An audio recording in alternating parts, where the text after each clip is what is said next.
Смогут ли в Кыргызстане построить больницы в кратчайшие сроки? В Бишкеке и городе Ош началось строительство новых инфекционных больниц. Об этом расскажем далее. В Бишкеке началось строительство новой инфекционной больницы. Президент принял участие в закладке капсулы под строительство новой дополнительной инфекционной больницы на 100 мест в Бишкеке.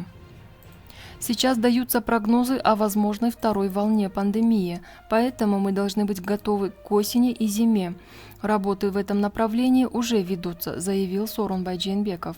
Строительство больницы будет вестись из быстровозводимых конструкций на территории Республиканской клинической инфекционной больницы.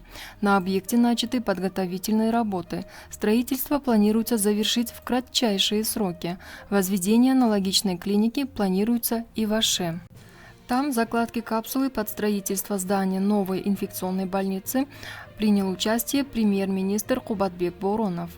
В новой больнице предусмотрены отделение интенсивной терапии и реанимационный блок, подчеркнул глава правительства. Медицинское учреждение будет возведено на территории Ошской городской инфекционной больницы из быстровозводимых каркасно-панельных конструкций. Hazır kışı kategoriya врачтары bir ay толық işlese, şu kraftsız zonların oldu açakta. 70 binge çeyin daplata. Plus özün zarplatasında. Saklarasından yıldan başlap. En kıyını bir serge düşüp otamızda. Çıda işte peresler, hem siyasi yakında uyursa karayız. Bilesiniz de bu kızı muayimde tutuyor. Yemi o için süredik oldu. Bu cengeyle hangi nakırın barım yakıta oldu.